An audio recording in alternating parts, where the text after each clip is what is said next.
प्रयागराज से बड़ी खबर सामने आ रही है। फाफामऊ हादसे से जुड़ी कोई बड़ी जानकारी। हादसे के वक्त कोल्ड स्टोरेज में 110 से ज्यादा लोग मौजूद थे।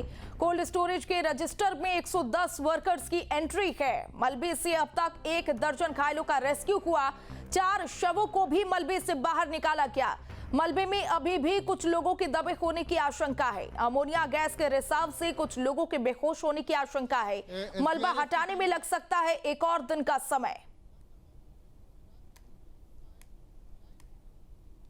तो जर्जर कोल्ड स्टोरेज से जुड़ी हुई यह खबर आपको बता रखे हैं। मलबे में अभी भी कई लोगों के दबे होने की आशंका जताई जा रही है।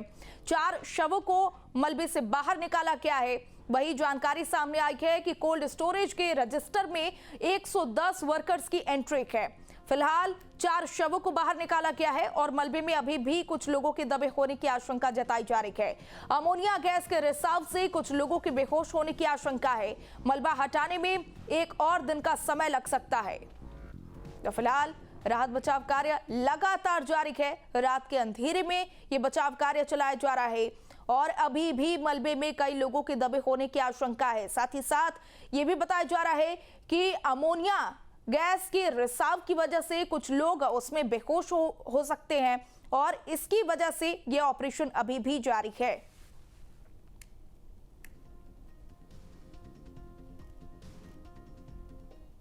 प्रयागराज के आदर्श कोल्ड स्टोरेज में हादसे के बाद राहत और बचाव कार्य युद्धस्तर पर जारी है। मौके पर 1 दर्जन से अधिक पोकलैंड और जेसीबी मशीनें लगातार मलबा हटाने में जुटी है।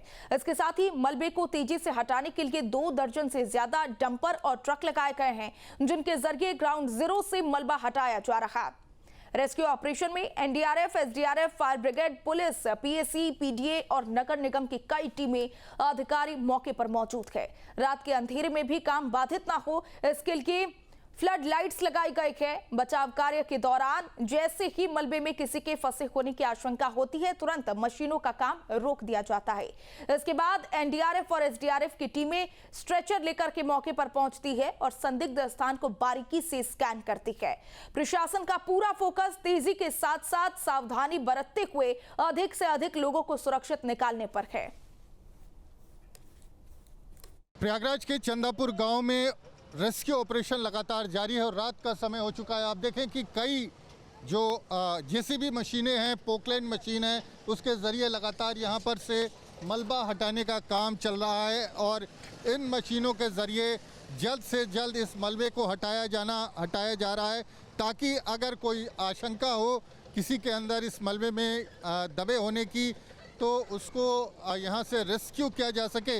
हालांकि घटना को कई घंटे बीत चुके हैं और सुबह दिन में 2:30 बजे के आसपास की घटना है। 6-7 घंटे इस पूरी घटना को हो चुके हैं और तमाम टीमें हैं, तमाम रेस्क्यू टीमें हैं। एसडीआरएफ की टीम है, फायर ब्रिगेड की टीम है, पुलिस पीएससी की टीम है और लगातार आप देखें तो एक पोकलैंड मशीन, बड़ी पोकलैंड मशीन जो बड़ी इमारतों को डिमोलिश करने में, उनका मलबा हटाने में काम आती है, वो यहाँ पर लाई गई है और उसके ज़रिए अंदर जा कर के जो मलबा है उसको हटाने का प्रयास किया जा रहा है। साथ में 7-8 जेसीबी मशीनें अलग से लगी हुई हैं और पोकलैंड मशीनों की संख्या भी बढ़ाई गई है। यहाँ पर फायर ब्रिगेड की टीम मौजूद है, पीएससी की, पुलिस की टीम मौजूद है, ताकि लोगों को रोका जा सके, क्योंकि भीड़ अच्छी खासी जमा हो रही है। और 4 लोगों की मौत इस पूरी घटना में हुई थी, उसकी खबर आई थी और करीब 1 दर्जन लोग घायल थे जिनको यहाँ से निकाला गया था।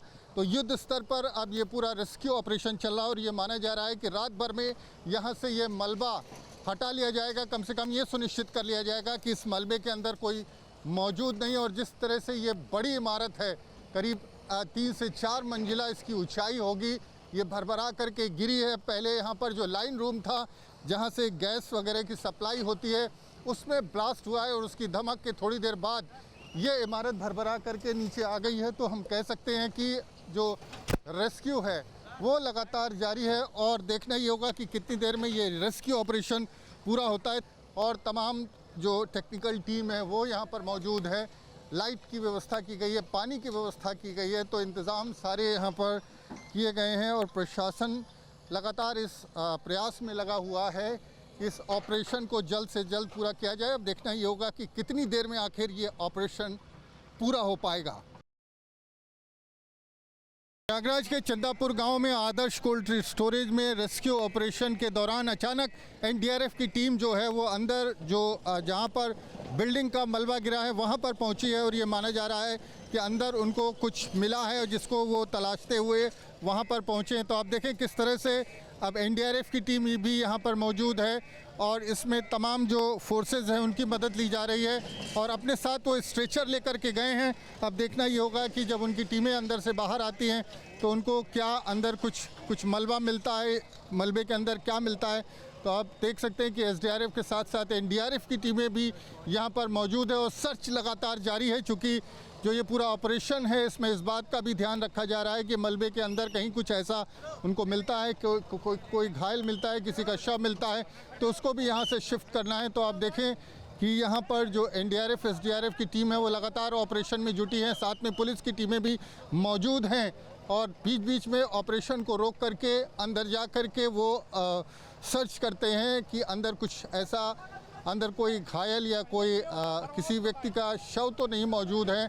और उसके लिए थोड़ी देर के लिए जो जेसीबी पोकलेन मशीन है इनके पहिए रोके जाते हैं, इनकी रफ्तार थमती है और उसके बाद फिर ये लोग वापस लौट आते हैं। तो ऑपरेशन लगातार यहाँ पर जारी है। यहाँ पर आप देखें तो मलबे को यहाँ से शिफ्ट भी किया जा रहा है। बड़े बड़े डंपर्स जो हैं यहाँ पर मौजूद हैं जो अंदर जाते हैं और जेसीबी मशीनों के ज़रिए डंपर्स में मलबा जो है वो भरा जाता है और उसके बाद वहाँ से ये वापस जाता है। तो एनडीआरएफ की टीमें भी यहाँ पर लगातार ऑपरेशन जो है उसमें अपनी भूमिका निभा रही हैं। अब देखना ये होगा कि आखिर कब जा कर के ये पूरा रेस्क्यू ऑपरेशन पूरा होता है।